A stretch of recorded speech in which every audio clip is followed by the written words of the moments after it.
Hey guys, welcome back to our channel. This is Gagan Singh and I know सबसे पहला जो thought है वो यही आ रहा होगा कि पिछले एक साल से ये लोग कहाँ पर हैं। ये लोग कोई मूवी, कुछ कोई किसी भी तरह की शॉर्ट फिल्म, कोई कॉन्सेप्ट, कुछ इंटरव्यू, कुछ मेकिंग, कुछ भी लेके नहीं आ रहे हैं। द थिंग इज़ कि लास्ट जो हमारा प्रोजेक्ट था तंत्र में, उसमें उसके बाद ना हमने कुछ लाइनअप किए थे। हमने 2 प्रोजेक्ट्स लाइनअप किए थे कि हम ये बनाएंगे, उसके बाद तीसरे पे काम करना था। मीनवाइल कुछ मेकिंग की वीडियोस बनानी थी हमें, है ना, बीच में इंटरव्यूज़ और हमारे पर्सनल जो एक्सपीरियंसेस हुए हैं कि कौन सी लोकेशन पे कैसे शूट हुआ, कैसे कॉस्ट्यूम बनाई वगैरह वगैरह, ना आर्ट का काम कैसे हुआ। बट वो सब तब नहीं हो पाया बिकॉज अचानक से due to some family issues Vishal sir को ऑस्ट्रेलिया मूव होना पड़ा, है ना। तो अभी भी वो 1 साल हो गया ऑस्ट्रेलिया ही है। एंड ऐसा होता था ना कि एक प्रोसेस बन जाता है ना, जब आप काम करते हो एक टीम बन जाती है। जब टीम टूट जाती है तो थोड़ा सा वो स्लो ही हो जाता है, हॉल्ट हो जाता है प्रोसेस। तो बेसिकली क्या हुआ कि फिर मैंने भी थोड़ा ब्रेक लिया। मैंने सोचा कि चलो ठीक है, मेरी लाइफ में भी कुछ चीज़ें हो रही थी पर्सनली, मतलब, है ना, हो सब अच्छा ही रहा था। लेकिन कहने का मतलब फिल्म से थोड़ा सा वो हो गया, एक अचानक ही यूनिवर्स की तरफ से एक ब्रेक आ गया, तो हम लोग कुछ कर नहीं पाए। तो इस वीडियो का भी यही मोटिव है कि जो तंत्र में है, जो हमारा लास्ट जो प्रोजेक्ट था, उसके बारे में थोड़ी सी बात करेंगे। थोड़ा सा हम बताएंगे कि आगे फ्यूचर में हम क्या करने वाले हैं। कुछ 1-2 प्रोजेक्ट्स हमने बनाए हैं, वो एडिटिंग टेबल पर हैं, शूट हो गया, उसके बारे में थोड़ी सी बात करेंगे। ज़्यादा नहीं करेंगे क्योंकि जाहिर सी बात है, आप देखोगे तभी आप बताओगे क्या है ना। तंत्र में कि पहले बात कर लेते हैं, है ना। व्हाट हैपन वाज कि जब ना सितारा बनाई, उसमें हमें समझ आया कि हम अपना अपना काम नहीं करेंगे, एक दूसरे के काम भी हमें करने पड़ेंगे। फिर एक ना एक्सपेरिमेंटल फिल्म में हमने सोची कि मैं क्या छोटी फिल्म बना दें, ज़्यादा बजट नहीं, बस थोड़ा बहुत करके मतलब हो जाए, है ना, यार दोस्त के साथ। और मैं एक चीज़ ट्राई करना चाहता था, VFX और जो होता ना छोटे छोटे जो ग्राफिक्स होते हैं उसके साथ मैं ना खेलना चाहता था, क्योंकि मैं ना कुछ यूट्यूब पे देख रहा था कि ये हम इजीली घर पे बैठ के कर सकते हैं। बड़ा एकदम वो बड़ा कंप्यूटर वो सब नहीं चाहिए होता ये सब करने के लिए, जो बेसिक लेवल पे। इसके लिए हमने बाबरा हाउस और बाबरा हाउस 2 बनाई। ठीक है, वो थोड़ी सी कॉमेडी फिल्में थी, हॉरर तो क्या ही था उसमें, हॉरर कॉमेडी बोल लो। लेकिन ना उसमें ना मुझे कुछ चीज़ें सीखने को मिली। एंड आई थॉट कि यार यस, इतना मेरे पास डाटा होगा, इतनी प्रैक्टिस हो गई है मेरे पास। सिर्फ दो ही सॉफ्टवेयर खरीदे थे मैंने एडोब से। एक तो फोटोशॉप खरीदा था और एक खरीदा था प्रीमियर प्रो। हालांकि वो बोल रहे थे कि और भी बहुत सारे खरीदो, ऑडिशन खरीद लो, ये कर लो, वो कर लो। मैं कहा नहीं, मैंने सोचा कि यार इतने में ही करते हैं। थोड़ी सी प्रैक्टिस हो गई। फिर हमने सोचा कि कुछ ना सीरियस बनाते हैं, लाइक वो कॉमेडी ये सब होता है, ठीक है, वो फिर वही वाली बात बन जाएगी ना कि हम फ़ोन उठाए और टिकटॉक बना रहे हैं, वो वाली बात हो जाएगी। तो जो सीरियस कॉन्सेप्ट था मेरा ऐसा था कि यार मेरे को ना कुछ ही जॉनर्स पसंद आते हैं। एक तो साइबरपंक मेरा फेवरेट जॉनर है, उसमें बजट बहुत लगेगा और बहुत सीरियस स्टोरी चाहिए। एक है साइंस फिक्शन, साइबरपंक का ही मतलब होता है वो, साइबरपंक साइंस फिक्शन की ही वो होती है, सब जॉनर होता है। साइंस फिक्शन पसंद है, पर मैं क्या अभी वहाँ नहीं पंगे लेते हैं। ये भूतों वाला थोड़ा सा बनाया तो फैंटेसी में आते हैं, हॉरर या फैंटेसी इन दोनों में खेलते हैं। फैंटेसी हो गया बेस, है ना। इसमें मैं चाहता था थोड़ा सा डार्क में बनाएं, डार्क इन द सेंस कि अब फैंटेसी में सबसे फेमस फिल्म है हैरी पॉटर, है ना, सब जानते हैं।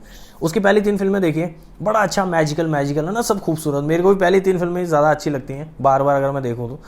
लेकिन 4th फिल्म के बाद एंड तक ना, उसकी 8वीं फिल्म तक एकदम डार्क हो गया था सब कुछ, है ना, सब कुछ अंधेरे अंधेरे में, और इतना मेच्योर हो गया था बेसिकली। नॉट ओनली डार्क का मतलब अंधेरा ही नहीं, सब मेच्योर हो गए थे सारे कैरेक्टर्स, और सीरियसनेस बहुत ज़्यादा आ गई थी, है ना।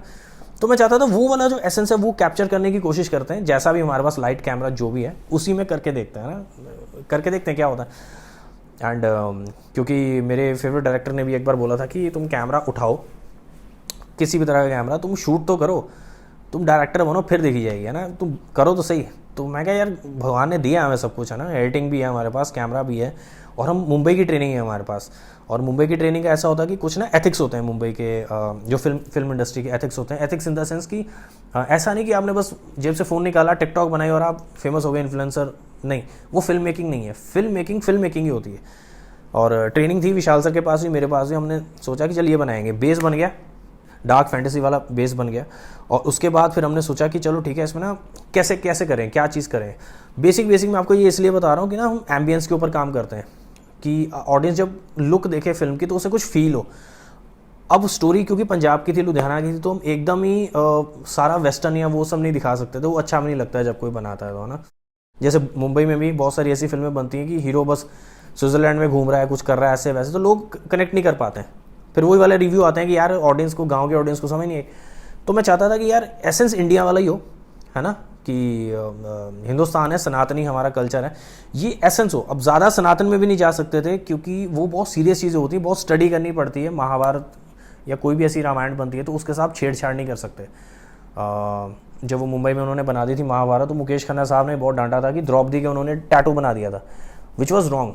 वो मैं भी मानता हूँ रॉन्ग है ना। तो क्लेश हुआ, तो वही वाली बात है ना, उसमें छेड़छाड़ नहीं कर सकते। बट क्योंकि हम इंडिया में हैं तो इंडियन अटायर्स, इंडियन भाषा, इंडियन बोलचाल, वो सब हम कर सकते हैं ना, लाइक वो दिखाना ही चाहिए हमें। अरे वाह विशाल। तो डार्क फैंटेसी में बनाएंगे और हमारा इंडिया का वो एसेंस लगे कि हाँ यार इंडिया की पिक्चर है ना, इंडिया के लोग हैं आसपास घूम रहे हमारे। तो उसमें हमने क्या किया कि इसमें ना कुछ चीज़ें हैं जो मैं बताना चाहता हूँ कि विशाल सर ना अक्सर मेरे को बोलते हैं यार तुम कोई भी स्टोरी लिखते हो तो अपना कैरेक्टर तुम कम लिखते हो, तुम्हारे डायलॉग कम होते हैं। कुछ हो रहा है और तुम सीन में आते हो, कुछ एक्शन करते हो और उसके रिएक्शन में जो दूसरा एक्टर है वो डायलॉग बोल रहा है, तो ऐसे क्यों? तो ये मैंने इसलिए किया इसमें, जब मैंने उन्हें बताया कि यार ऐसा है कि ये एक तो नेचुरली चीज़ हुई, जब हम स्टोरी लिखते हैं ना एक जोन में चले जाते हैं तो ऊपर से ही भगवान का आशीर्वाद होता है, बन जाती चीज़ें। और दूसरी चीज़ ये कि जब अच्छा प्ले होता है ना, कोई भी स्टेज पे चल रहा है, तो एक एक्टर हीरो बन के नहीं, जैसे साउथ इंडिया में होता है ना, वो हीरो है तो वही बाप है सबका, वही भगवान है, वही देवता है और सब उसके आसपास चीज़ें हो रही हैं।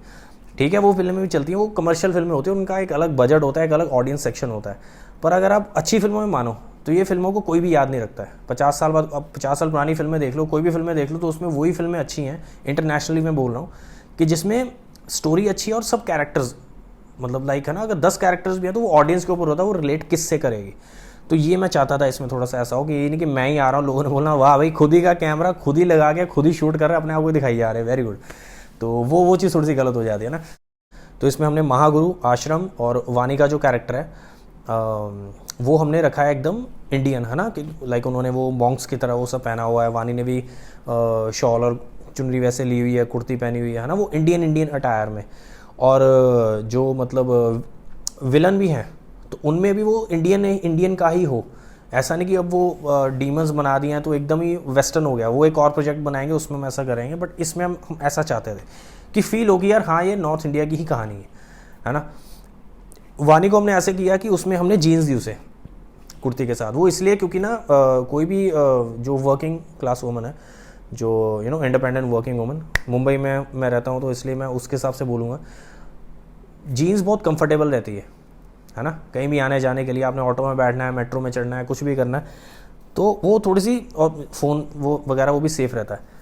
तो वानी को हमने ये जीन्स दी कि चलो उसका एक एक्शन है तो वो थोड़ा सा रिलेट होगा ऑडियंस को कि ठीक है ये इंडियन तो है, अपने कल्चर में, अपने उसमें तो है, धर्म में, लेकिन ये मॉडर्न भी है साथ साथ, वो फ़ोन भी चलाती है, वो सब है ना, क्या बोलते हैं उसके पास वो जो पावर्स भी हैं, कुछ भी है, एजुकेशन उसके एथिक्स वैसे हैं, लेकिन वो आज की लड़की है। जो विलन है उन्होंने भी, जैसे आप देखोगे किसी ने धोती पहनी है, कुछ पहना है ना, वो जो नेहरू जैकेट बोलते हैं वो पहनी है, तो आपको फील होगा कि इंडिया का है। अब इसमें क्या किया मैंने कि जो मेरा जो कैरेक्टर है वो मैंने रखा एकदम वेस्टर्न में पूरा, कि वो लॉन्ग कोट जैसे ब्रिटिश लोग पहनते हैं ना, पैंट शर्ट और वो सब, और रखा मैंने एकदम ब्लैक में, क्योंकि बाकी कैरेक्टर्स का देखो जो जितने भी अच्छे कैरेक्टर्स हैं वो थोड़े ब्राइट कलर्स में है ना, येलो में, ऑरेंज में, रेड में, ऐसे ऐसे, लेकिन जो विलन्स है वो डार्क कैरेक्टर्स कलर्स में है ना, ब्लैक हो गया, ब्राउन हो गया कुछ, और मेरा ऑल ओवर सारा ब्लैक है ना। तो ये मैं थोड़ा सा खेलना चाहता था ऑडियंस के साथ, थोड़ा सा मिस्ट्री बनेगी यार ये कौन है, पहली चीज़। दूसरी चीज़ ये कि जो कैरेक्टर्स की मूवमेंट्स भी हैं, आप नोटिस करना कि जो महागुरु हैं वो बहुत शांत है ना, आराम से चलते हैं, आराम से उठते बैठते, क्योंकि वो सबसे बड़े हैं ना, हमसे बड़े हैं, उनके पास सारी विद्या हैं और सारी सिद्धियाँ हैं, सब है, तो उन्हें ज़रूरत नहीं है किसी को कुछ प्रूव करने की, है ना। सिमिलरली ये ऐसा ही एक थॉट था मेरे कैरेक्टर के लिए भी, ये हमने ये जो थॉट उठाया कि सुपरमैन जो पहली फिल्म आई थी क्रिस्टोफर रीव की, माय फेवरेट सुपरमैन, तो उन्होंने जब स्क्रीन टेस्ट किया ना तो उन्हें लगा कि जो एक्टर है, नया लड़का है, वो सुपरमैन की कॉस्ट्यूम पहनाए तो ऐसे करके आएगा, आई एम सुपरमैन, ये नहीं। क्रिस्टोफर रीव ने क्या किया कि एकदम नेचुरली किया, वो आए, आराम से खड़े हो गए और हीरोइन से बातें कर रहे हैं, हाँ जी बहुत अच्छा। और ये तब डायरेक्टर को रियलाइज़ हुआ कि बात तो सही है, अगर वो सुपरमैन है तो उसे क्या ज़रूरत है किसी को प्रूव करने के लिए। वो हमारे इंडिया में, साउथ इंडिया में होता है कि हीरो आया, एकदम गाड़ियाँ उड़ रही हैं, बिल्डिंग फटी, आग में से उड़ के आया, मैं हूँ हीरो, और ठीक है उनकी ऑडियंस अलग है तो वो चलता है। पर इंटरनेशनली देखा जाए तो जो अच्छी फिल्में हम कंसिडर करते हैं, जिन्हें हम स्टडी करते हैं, तो उनमें ऐसा नहीं होता है। सुपरमैन भी ऐसा नहीं करके आता कि मैं आ गया सुपरमैन, वो है भाई, वो है बुलेट प्रूफ, वो उड़ सकता है भाई, तुम वो क्यों प्रूव करे तुम्हें कुछ। तो इसलिए महागुरु भी आराम से चल रहे फिर रहे, और जो मेरा कैरेक्टर है वो भी आराम से चल रहा है फिर रहा है। आप नोटिस करना, जब एंड में जब वो पीटर को बांधा होता है, उन्होंने जंगल में छुपाया होता है, तो वानी और जो मेरा कैरेक्टर है वो दोनों ढूंढ रहे हैं, और वानी एकदम से भागना शुरू करती है, वो देख लेती है कि अरे वहाँ पर है, बचाने जाती है, और मेरा कैरेक्टर आराम से चल रहा है क्योंकि उसे पता है कि यार ये सब खत्म भी हो जाएंगे तो मैं आराम से कर लूँगा, तो मैं क्या मतलब मेरा जो मोटिव है वो कंप्लीट हो जाएगा ना। तो ये एक थोड़ा सा एसेंस रखा। तो इसमें क्या होता है कि ये कभी भी ऐसा कोई कैरेक्टर आता है ना, उसमें मिस्ट्री आती है। जो फर्स्ट मेरे को रिव्यू मिला था, जो फर्स्ट एपिसोड देखा, मेरे दोस्त सुशांत सक्सेना मुंबई में वो डायरेक्टर हैं, तो उन्होंने पहला रिएक्शन ये दिया कि यार ये बड़ा ना कॉन्स्टेंटीन जैसी वाइब आई यार, बड़ा अच्छा लगा। और यही मैं चाहता था, जो कियानू रीव्स की कॉन्स्टेंटीन है ना, वो देखना, उसमें भी लॉन्ग कोट पहना होता है, आराम से हीरो आ रहा है जा रहा है, उसे क्या ज़रूरत है जल्दी कहीं भागने की। तो एक तो दूसरी चीज़ ये होगी है ना। फिर हमने जो कॉस्ट्यूम भी डिज़ाइन किए वो भी मैंने बताया कि सबका थोड़ा इंडियन अटायर रखा, मेरा ऐसे रखा पूरा वेस्टर्न में, वो इसलिए ताकि ऑडियंस को ना फ्रेम में ही सब इंडिया इंडिया इंडिया इंडिया ऐसे लगे, और पुलिस भी इंडिया की है, सब इंडिया के हैं, है ना, लेकिन ये एक बंदा कौन है वो जल्दी समझ ना आए। और क्योंकि वो जो अच्छे लोग हैं उनकी साइड पे, पर अच्छे लोग तो मतलब इंडियन अटायर में, इसने ऐसा क्यों पहना हुआ भाई, है ना। और इंडिया में यूजुअली लॉन्ग कोट्स और ये सब नहीं पहनते हैं, चाहे मतलब आप ठंडे इलाकों में भी चले जाओ, पहाड़ों में भी चले जाओ, लॉन्ग कोट्स नहीं पहनते हैं। तो वो थोड़ी सी मिस्ट्री एक रहे, और ठीक है, ये चीज़ होगी। उसके बाद मैं नहीं चाहता था कि पहले 2 एपिसोड में मेरे कैरेक्टर का पूरा पता चले कि ये बेसिकली है कौन। हाँ, ये पता लगे कि हाँ इसे तंत्र आता है ना, वो सारे मैजिक और वो सब आता है, फैंटेसी का ऐसे सब पता है। और सेकंड एपिसोड में एक सीन रखा था हमने जिसमें एक हिंट दिया था हमने कि मैं कौन हूँ, क्योंकि जब वो राक्षस आता है वानी के घर में अटैक करता है, तो आराम से आ रहा है, अटैक कर रहा है, उसके जो नुमाइंदे हैं वो भी अटैक कर रहे हैं ना, डीमंस जो हैं वो भी है। लेकिन जब मेरी एंट्री होती है, मैं आता हूँ, तो वो मुझे देख के डर जाता है कि अरे ये क्या। वो थोड़ी सी फाइट तो करता है, पर उसे लगता है कि नहीं नहीं नहीं, वो आधे मन से फाइट करता है, उसे पता है मैं जीत नहीं पाऊंगा, पर फिर भी बंदा गोली चला ही देता ना, वैसे वाला उसने किया। मैंने उसकी पावर रोक ली, और मैं ऐसे खड़ा होकर देख रहा हूँ कि अब what are you going to do. तब उसे समझ आता है कि भाई नहीं नहीं भागो भागो। भागते भागते चक्कर में वो क्या करता है, वो पीटर को लेकर चला जाता है वहाँ की, कि मतलब कुछ तो हो मेरे पास, बाद में डांट भी खाता है वो। लेकिन वो एक सटल हिंट था कि यार मैं कुछ तो ऐसा हूँ, मैं नॉर्मल इंसान नहीं हूँ, क्योंकि कोई भी राक्षस जो नर्क से आया है वो बड़े से बड़े इंसान से भी क्यों डरेगा, बड़े से बड़े आर्मी जनरल से क्यों डरेगा, क्योंकि वो तो राक्षस है भाई, वो तो मार देगा, है ना। बड़े से बड़े बिलियनियर से क्यों डरेगा, वो है तो बिलियनियर लेकिन इंसान है ना वो, और वो राक्षस है। अब वो राक्षस किसी से डर रहा है तो वो कौन है भाई, क्यों डर रहा है मेरे से। तो ऑब्वियसली भी थर्ड में पता चलता है कि मेरा जो कैरेक्टर है बेसिकली मैं डेविल इन डिस्गाइज हूँ, कि हाँ भाई ठीक है मैं लोगों के आसपास घूम रहा हूँ, सब कर रहा हूँ। वेस्टर्न मैंने इसलिए पहना क्योंकि जो डेविल का कॉन्सेप्ट है वो अब्राहमिक रिलीजन्स में है ना, क्रिश्चियनिटी में, इस्लाम में और उनमें। हमारे सनातन में ऐसे एक डेविल नहीं है कि भाई हाँ वो नर्क का राजा है और ऐसे वैसे वो सबको एक दिन उसने दुनिया जीतनी है, ये सब चीज़ें वहाँ से आई हैं। और जो शैतान वर्ड भी है वो सेटन से ही बना है, क्योंकि वो सेटन करते थे, तो सेटन नहीं बोला जाता, तो शैतान उसमें वो लैंग्वेज में आ गया। हमारे सनातन में अगर आप हमारे पुराण पढ़ोगे, वेद पढ़ोगे, जो रियल सनातन है, जो रियल इंडिया है बेसिकली, लोग ऐसे समझ लेते हैं मैं सनातन की बात करता हूँ तो मैं सिर्फ हिंदुओं की बात कर रहा हूँ, ऐसा नहीं। Sanatan is a way of life जो हज़ारों साल से चल रहा है। आजकल उसके कुछ सेक्शंस बन गए, 3-4 जो बड़े धर्म हम आज मानते हैं वो सब सनातन का ही हिस्सा है, ठीक है। जो बाहर से हैं वो तो बाहर से ही आए हैं। तो जो शैतान है वो इंडियन कैसे पहनेगा, समझे। तो इसलिए मैंने सोचा कि कहाँ से, अगर क्रिश्चियन बोल देंगे यहाँ सेटन है, डेविल है, ऐसे है, तो वो ऑब्वियसली वो क्रिश्चियनिटी का क्या अटायर है। जैसे अभी मैंने क्या पहना है, ये जीन्स पहनी है, शर्ट पहनी है, ये इंडिया का नहीं है। हमारे यहाँ का धोतियाँ होती थी, लुंगी होती थी, कुर्ता पजामा होता था, पर मैंने ये इंग्लिश पहना हुआ है। तो इसलिए जो मेरा कैरेक्टर है वो बोल हिंदी रहा है, उसे तंत्र आता है, उसे सब आता है, उसे पुरानी जो लुप्त हुई भाषा है वो भी उसे पता है क्या चीज़ है, पर उसने कपड़े ऐसे पहने हैं, ये विजुअल इन्फॉर्मेशन देने के लिए ऑडियंस को। तो ऐसे ऐसे करके हमने बहुत सारी चीज़ें की। साउंड भी हमने खुद ही किया। फिर कुछ गोरों की कंपनियां थी यूट्यूब पे, उन्होंने है ना कुछ अच्छे बैकग्राउंड म्यूजिक डाले हुए थे और लिखा था कि अगर चाहिए तो हमें है ना अप्रोच किया जाए। तो हमने उन्हें थोड़ा सा रिक्वेस्ट की, थोड़े से डॉलर्स कुछ भेजे उन्हें और रिक्वेस्ट की कि यार देखो हम नई कंपनी है, हम ऐसे कुछ बनाना चाह रहे हैं फैंटेसी में, तो अगर आप अलाउ करो तो 3-4 म्यूज़िक हमें दे दो। तो जो फाइट वाले म्यूज़िक है, एंड वाले म्यूज़िक है, वो सारे वहाँ उनसे लिए, है ना। तो वो चीज़ होगी। ऐसे छोटा चीज़ करी। जबकि अब आप सोचोगे ये म्यूज़िक कंपोजिशन, ये नॉर्थ इंडिया में तो इतने अच्छे सिंगर हैं, म्यूज़िक सारी दुनिया में फेमस हैं, क्यों नहीं करते? क्योंकि भाई वो नहीं करते। और अगर मुझे मतलब ऐसे कह लो कि 25-30 लाख दे के एक गाना बनवाना है तो भाई फिर मैं ये क्या कर रहा हूँ, है ना। हमें उतना बजट अपना एक्सपेंड करना ही नहीं, घर के और खर्चे होते हैं, माँ की यहाँ कितने वो सब होता है। तो कम में क्या मिल जाए वो अच्छा है। मुंबई में कर सकते थे, बट मैं चाहता था कि मुंबई में बहुत ज़्यादा ना मैं ना बताऊँ लोगों को कि मैं क्या कर रहा हूँ, क्योंकि ये भी एक तरह से देखा है, एक तरह से प्रैक्टिस रन ही हो रहा है, मैं मानूंगा। इसके बाद भी जो अभी सीरीज़ आएगी वो भी मैं ऐसे मानूंगा कि मैं कितनी एफिशिएंटली कितना ज़्यादा काम कर सकता हूँ, ये मैं अपने आप के लिए कर रहा हूँ, इसलिए यूट्यूब है। इसलिए आप देखना कि ये सब प्रोजेक्ट्स को मैं कभी ऐसे नहीं करता, पिच नहीं करता जाके कहीं पे कि यार आप किसी OTT में चलाओ कुछ, क्योंकि मुझे पता है ये मैंने प्रैक्टिस के लिए बनाया है। और एक होता ना कि लाइक कैसे स्टूडेंट प्रोजेक्ट्स होते हैं जैसे, kind of like that. But मैं चाह रहा हूँ जो मेरे पास है अवेलेबल, जितनी हमारी हैसियत है यार, उस हिसाब से हम बेस्ट टू बेस्ट थे। ठीक है, रिस्पॉन्स हमें अच्छा मिला था और ठीक ठाक मतलब एक्सेप्ट किया लोगों ने। लोगों को हमें विशाल ये बोल रहा था कि यार ये जो डेविल वाला कॉन्सेप्ट है, बैफोमेट वाला, ये समझ नहीं आएगा। तो हालांकि आजकल तो काफ़ी लोग इल्यूमिनाटी और इन सब की बातें करने लग गए, पर मैं कहा यार वो भी इसलिए ऐसा बैफोमेट में इसलिए आया क्योंकि जो हमारी कंपनी का जो लोगो है वो है उल्टा स्टार। ठीक है, तो वो बैफोमेट से ही हम वो क्या बोलते हैं, लोग बोलते हैं कि यार तुम शैतान वाले हो, है ना जो भी है। तो इसलिए फिर मैंने बैफोमेट का वो कर लिया। फिर वो जो जितने भी हमने आर्ट पीसेस बनाए, ड्राइंग्स बनाई, जो सेट डिज़ाइन किया, तो फिर एक ना वो बन गया सीन कि यार ठीक है, क्योंकि सारी स्टोरी लुधियाना में चल रही है, कभी आश्रम में चल रही है, कभी किसी घर में चल रही है ना, वो वानी के घर में चल रही है। बीच में एक सीन आता है एपिसोड में जो मेरे अड्डे पे चल रहा है भाई है, और वो चीज़ क्या है, वो अंधेरी सी जगह है, कुछ जल रहा है, लकड़ियाँ कुछ जलने की आ रही है, आवाज़ आ रही है, और है ना सब कोजी कोजी सा है, लेकिन ना डार्क है वो, है ना, रेडिश में है वो सारा। तो वो भी एक सटल नॉट था ऑडियंस के लिए कि यार समझ आओ कि ये बंदा नहीं है ना, मतलब कुछ और है जो अलौकिक उसमें आ जाता है उस चीज़ों में। तो ऐसे ऐसे करके भाई हमने बनाया। तो अच्छा एक्सपेरिमेंट था मैं बोलूँगा। कुछ सिरदर्दी होती है क्योंकि ना कुछ चीज़ें आपको लगता है कि यार मैं चल VFX और ये ग्रीन स्क्रीन सीख लूँगा तो हो जाएगा, नहीं, आपको 10 चीज़ें और उसके आसपास की सीखनी पड़ती तब जाके ग्रीन स्क्रीन होता है और वो सब होता है। बट चलो ठीक है, वो फन था, एक्सपीरियंस था, और हमने इन्जॉय किया यार, और रिस्पॉन्स भी अच्छा मिला। तंत्र में भी आगे ना कुछ बनाएंगे हम, और एक ना उसका वो बनाएंगे, क्या बोलते हैं, एक शॉर्ट फिल्म बनाएंगे हम तंत्र में भी।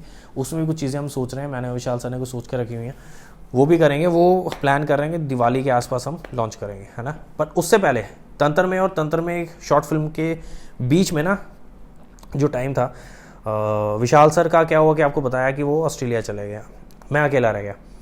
तो फिर एक दिन ऐसे ही खा रहे थे पी रहे थे, तो मेरे दोस्त हैं यहीं रहते हैं पास में, अमन संधू जी, वो आए बातें कर रहे, तो वो बोले यार बनाओ कुछ, क्या हो गया, कुछ करते हैं। तो फिर वो थोड़ी सी मोटिवेशन सी है, फिर मैंने भी सोचा बात तो सही है यार, तब हमने तंत्र में लिखी जो शॉर्ट फिल्म है। अनफॉर्चुनेटली क्या हुआ कि हम हिमाचल गए, और 12 साल बाद ऐसा क्या होता है कि हिमाचल में ना अगस्त में मानसून आना शुरू हो जाता है, और पहाड़ों का मानसून होता है। वो खुद पहाड़ी भी बोलते हैं कि यार टूरिस्ट ना आए यहाँ पे, क्योंकि पहाड़ गिरते हैं सब, हम तो यहीं रहते हैं, हम तो देख लेंगे कैसे भी, तुम कैसे वापस जाओगे, सड़क ही नहीं रहेगी तो।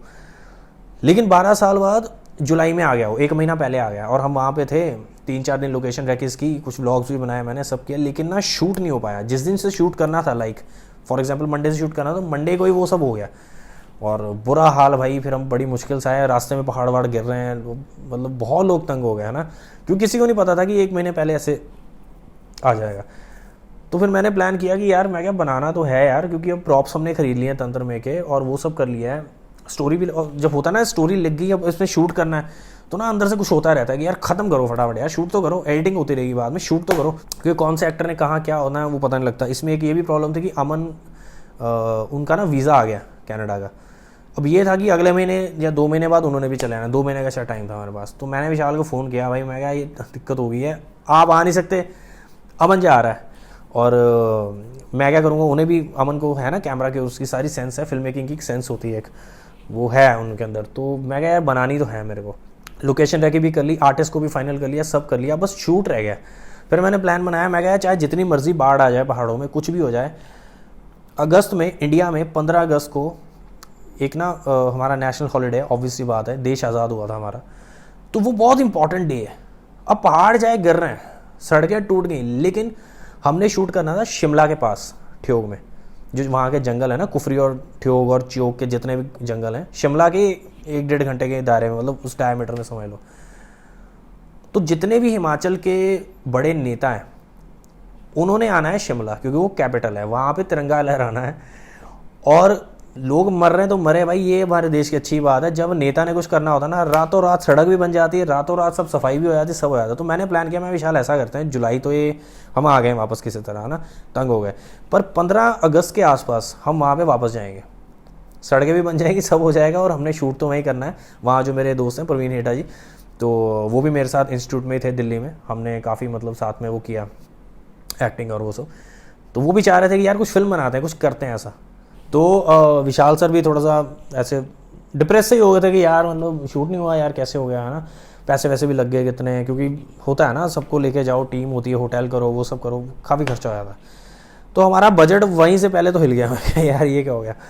फिर मैंने सोचा कि यार 1 महीना है हमारे पास, लाइक लिटरली ना 40-45 दिन थे, उसके बाद हमने जाना था, प्लान हो गया। और मैं थोड़ा सा परेशान था, अमन आए घर पे आए, थोड़ी दोपहर ही हो रही थी, मैं सोच रहा कुछ, बोले क्या हुआ अंधेरे में बैठा है, वो छोटी सी लाइट लगा के।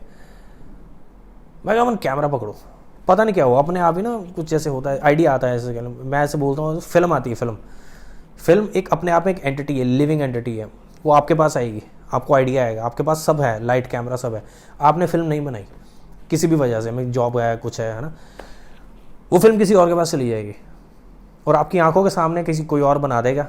और जब आप देखोगे आप बोलोगे यार ये तो कॉन्सेप्ट, बहुत बार होता है मुंबई में ऐसे, कितने लोगों से मिल चुका हूँ मैं जो बोलते हैं यार ये कॉन्सेप्ट तो मैंने सोचा था इतने साल पहले। और ये मेरा मानना है कि फिल्म जो एक आइडिया है वो ट्रैवल करता है। बड़ी सुपरस्टिशियस सी बात लगती है पर ये प्रैक्टिकल हुई है मेरे साथ, तो मैं इसलिए बोलता हूँ। मैंने अमन को बोला यार अमन आइडिया है, कैमरा पकड़। उन्होंने कैमरा पकड़ा, मैंने जैकेट पहनी ऐसे ही, बोले यार जुलाई है, पंजाब में बहुत गर्मी होती है जुलाई में, तो जैकेट पहना हुआ है, छोड़ो। जैकेट पहनी, एक वो बैग लिया और कुछ करके ना हमने थोड़ा सा शूट किया। बोले क्या करना है, मैं कुछ नहीं, यहाँ खड़े हो जाए, ये फ्रेम बनाओ, मैं बैठा, कट, वहाँ फिर ऐसा फ्रेम बनाओ, मैं बैग से कुछ निकाला, यहाँ से ऐसे फ्रेम बनाओ, मैंने ऐसे किया। तो वो ना हमने एक छोटा सा कॉन्सेप्ट बनाया बैठे बैठे ही, और मैंने उसे थोड़ा सा एडिट करके विशाल सर को भेजा। मैं कि ये देखो ये कैसा लग रहा है, और एक डार्क म्यूज़िक लगा दिया उसके पीछे, है ना, थोड़ा सा वो बंदा अकेला बैठा है अंधेरे में, दारू पी रहा, वो सब। अब उसका मैंने एक टीज़र बनाया है, कुछ दिनों में वो टीज़र भी हम लॉन्च करेंगे, उसके बाद फिर मतलब वो यही वाली सीरीज़ हम करेंगे। तो मैं सोचा विशाल यार हमारे पास टाइम है, ये ना एक फ़िल्म ऐसी बनाते हैं कि इसमें ना कुछ नहीं खरीदना, मतलब कोई प्रॉप नहीं, कोई गैजेट नहीं, कुछ नहीं चाहिए, बस जो है उसी में एक सीरीज़ बना दो, मिनी सीरीज़ बना दो 5 एपिसोड की, है ना, 15-15 20 मिनट के एपिसोड बना दो, और जो मिल रही ना लोकेशन वहीं शूट कर लो। ऐसा नहीं सोचना कि नहीं यही वाला पहाड़ चाहिए और वहीं पे ऐसा होगा, ऐसे नहीं। तो बोला ऐसे कैसे, ऐसे हो ही नहीं सकता, क्योंकि फिल्म मेकिंग वही बोला ना, मुंबई में एक प्रोसेस होता है, पूरा प्री प्रोडक्शन होता है, पूरा एकदम आइडियाज़ थ्रो किए जाते हैं, बहुत सारी चीज़ें बनती हैं, प्रॉप्स गैजेट्स खरीदे जाते हैं, है ना, मतलब वो स्टोरी के हिसाब से। मैं क्या नहीं, जो है उसी में ही, जो वेंट मैंने इसी में शूट कर लूँगा भाई, मैं, मेरे को कॉस्ट्यूम भी नहीं खरीदनी। तो बोले नहीं होगा, तो मैंने क्या किया, फिर आई थिंक 2 दिन लगे मेरे को, मतलब मैं उस जोन में ही आ गया, मैंने अपने को ब्लॉक कर दिया, घर वर बंद कर दिया, सिर्फ अमन आते थे घर पे, बस वही, है ना, और उन्हीं के साथ भी डिस्कस करता था मैं कैसे, तो उनके भी आइडियाज़ काफ़ी सारे मैच हुए। मैं कि आप भी एक्टिंग करोगे, अब आप कैमरा नहीं करो, एक्टिंग करोगे, मैं भी एक्टिंग करूँगा। जो हमारे आसपास जितने भी जो आर्ट में थोड़ा सा इंटरेस्ट लेते हैं, जो मतलब लाइक है ना, ज़रूरी नहीं फिल्म मेकिंग में, कुछ टिकटॉक बनाते हैं, कुछ मतलब इंस्टाग्राम रील्स बनाते हैं, तो अंदर से ना वो कला होती है, कहीं ना कहीं स्पार्क होता है, तो मैं उन सबको लेके आऊँ। तो एक कॉन्सेप्ट है, इसके ऊपर ज़्यादा तो नहीं बोलूँगा, लेकिन 5 एपिसोड बनाया, अभी आ जाएगा वो, आई थिंक 1-1.5 महीने तक आपको दिख जाएगा। और उससे पहले उसका टीज़र आएगा, जो हमने शूट किया था वही होगा, वो थोड़ा सा देख के बताना कैसा लग रहा है ना।